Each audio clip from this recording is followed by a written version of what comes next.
And welcome back to the Daily Wrap. It's time for Political Potluck.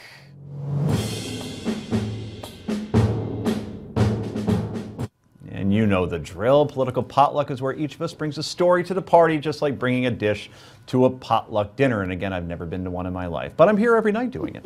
Age before beauty, Rick Unger. Let's start with you. Well, if it's age before beauty, don't you want Jonathan? That's a very good point.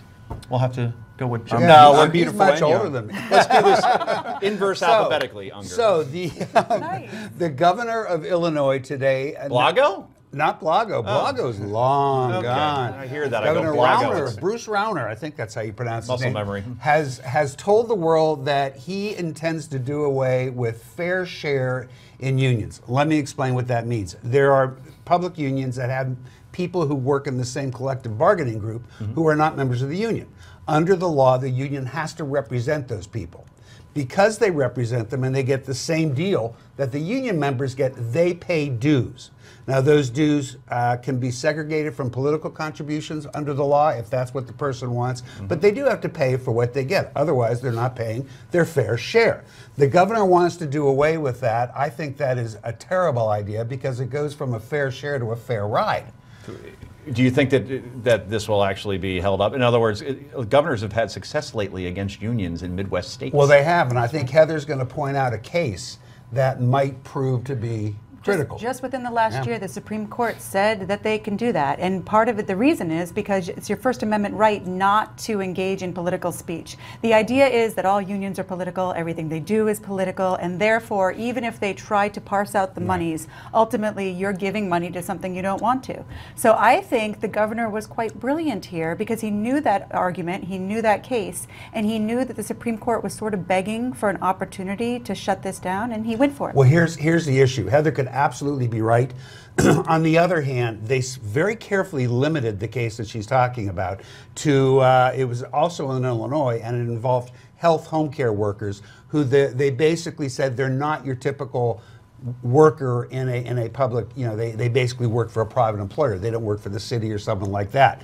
Now, as Heather would point out and did to me earlier, in the majority opinion, Justice Alito definitely seemed to be looking for a reason to maybe extend it. And we know the majority is corporation friendly, to say the least. And so but it won't be fair if they do. Interesting. It's John, a free ride. any thoughts on this? I mean, you're in a military. That's obviously a band of folks that all march in step, and that's kind of like unions as well. Are you pro-union, anti-union? Well, unions serve a purpose, and I saw this when I was in the Air Marshal. There was no unions, and the Air Marshals, when it first got stood up, was a complete basket case. I mean, there was no rhyme or reason why things were being done, and it was in desperate need of a unionization of what we were doing and of the people. That's what unions do. But unfortunately, after unions exist for a while, then politics get in there, that's what gets lost. It becomes the last thing that they're concerned with. That's why we lost Twinkies for a while, because the union wasn't concerned with getting and keeping people's jobs. They were concerned with the union staying in power, and that's the problem. Outstanding. It's a very fair point, and as I often complain, I am a big union supporter. I am not a supporter of current leadership in the unions. And that'll be the last word on your potluck, Mr. Unger. Hanson, what do you got? Oh, we saw this poll yesterday, the Fusion poll about millennials and how important they're going to be in this next election. I think 77% of them said that they were very likely to vote. And then you saw this week as well that Jeb Bush has now hired as his chief technology officer this guy who used to be the head of hipster.com. And he had some old tweets that were out there that said some inappropriate things about women, about Martin Luther King Jr., about gay people. And I'm just wondering how that's going to play with the millennials and if it's going to play well enough to overcome perhaps the way that it won't play well with others. I don't know, what do you think? Well, unfortunately, the poll we looked at from yesterday shows that millennials have no idea what's going on anyhow. They don't know who their senators are, so they're probably never even going to hear about this. Just to clarify on what you just brought up, 77% of millennials don't know who won. Forget two. One of their state senators. Isn't that frightening? But they're very engaged. So whether you like it or just not engaged in politics. They're engaged. They're not as informed as maybe we might like. But they may be by the time the next election comes along. They better start advertising on Game of Thrones because that's what they're engaged in. That's right. Right? That's no, right. but they're engaged in the There's politics. no advertising on there, though. It's HBO. Exactly. I know. It's not TV. It's HBO.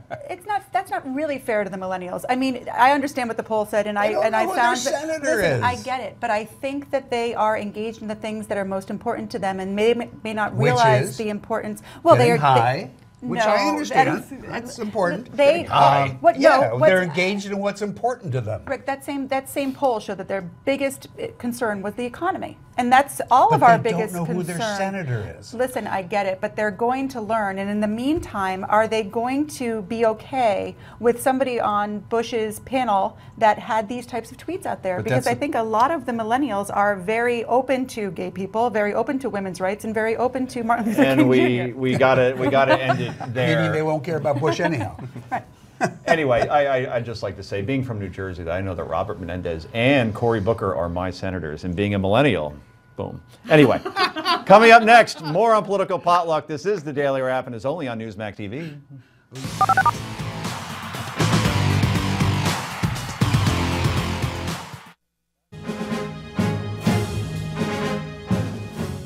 I think I decided that music is too serious to be looking at a pot. Just saying. Welcome back to the show, everybody. Right now, we're talking about our favorite stories of the day. It's Political Potluck. Jonathan, your first time to dinner. What are you serving up? Well, I just want to salute after hearing that music. I actually like that. But no, here's what I think. My thing that I think we see in the news every day, it's right in front of us, like if we're standing against the wall, if we back up a little bit, we're going to see the biggest story of all. And that's that politics and the DNC and the RNC are a bigger threat than ISIS to our national security. Our politics are such a disaster that there's no fixing any problem. And there used to be a day and age when there were kings and queens, and that's why our founding fathers came here and started a new country. But I don't think they realized that even more dangerous and harder to remove a king is a corrupt hierarchy. There's a hierarchy in place that you just cannot get rid of. There are 4 people I saw the other day: Nancy Pelosi, there's John Boehner, Harry Reid, and Mitch McConnell. All have been in office for over 30 years. So they are basically responsible for the majority of things that are wrong that have gone through Congress and the Senate. But what do you do?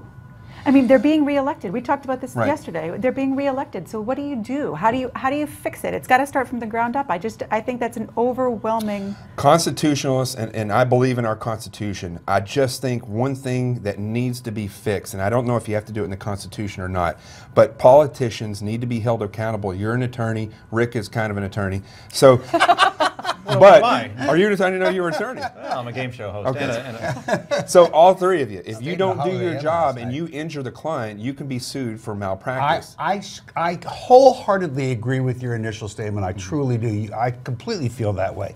But ultimately, the fault for what you're saying rests with we, the people. And listen, I don't doubt that at all. But the So you problem, can't fix that but any the other way. problem, yes, the problem that needs to be fixed is we can't get rid of them. There's nobody else to end these. So some of these why things. not We term can. limits? We can. Term limits are good, but here's the problem. There's a downside. If you injure me and you're my attorney, I'm the client, I get injured. Mm-hmm. But if they injure the country is liable to have too sub- thousands of people die. It's too subjective. You can't hold them legally responsible. Well, I think there's a measure in place. I think now we're Can't starting happen. to see there's such big issues. If they don't get it right, people will die, or the country will be It's majorly always been injured. Yeah, that but way, right. but how do you do that? You can't. You Well, I think cannot- that's just something that needs to be discussed. You can't And say by the it way, if can't. there was liability, nobody would ever run for office. Well, that's true. But you can't say it can't. It needs to be. There needs to be dialogue in this. It needs to be in the Educate public the sector. public. But, Educate well, the public. Right, they're supposed to be accountable by an educated public, Right. and There's we're the the one problem. who, yeah. But that's the problem. But that's That's we're it. voting them back in. These people that you're talking about, we're voting them Because back they're in. the only ones on the ballot to vote for. And we don't push leaders forward. We don't educate people. You know, if you want to get a license, you have to go and take a test for that. If you want to have a baby, there's no license for it. If you want to vote for somebody, if you're born in a state, you've registered, boom, you go there. Right, but as it should be, though. I think as it should be. I think people need to take the initiative to get more educated, and I think that maybe these millennials are going to do that. I personally, and we have to end it there, I mean, having Nancy Pelosi around has been a treat, and why not keep her in even longer? It's been over 30 years, as you said, right? A combined 120 years of the people you just named. That's unbelievable. That's depressing. Anyway, last but not least, it's my turn. And speaking of depressing, I want to talk to you about February for a moment. This is the month of my birthday, and that's pretty much where it ends as far as being a great month. In fact, it is the most depressing period of the year. Most polls and surveys say January actually is the most depressing month because it's after the holidays and you get the credit card bill from said holidays, and then you're like, this is horrible. But I would say that at least in January, you have the NFL playoffs, you have bowl games, you have people that leave their lights on for an annoyingly long period of time, like late January. Take them down already. But it still feels kind of festive. February, it's when it gets dark and brutal. And my TV is dominated by women's basketball like it was last night, Rick. It was horrible. I'm like, I can't find a game. And I got to watch Georgia at South Carolina. Give me something to work with. And Valentine's Day, by the way, very overrated. I tried, I swear, honey, to get a reservation at your favorite restaurants all day today. Oh, no, we're booked. You got to do it 3 months in advance. Come on. So now we got to go out the night after, and then it feels cheapened. It's just, February is just a horrible month. And oh, by the way, since you paid the credit card bill in January, guess what you're not doing in February? You're not spending any money, except on Valentine's Day when you're going out on February 15th or the 13th instead of the 14th because you can't get a damn reservation. My goodness. Anyway, your thoughts, Heather?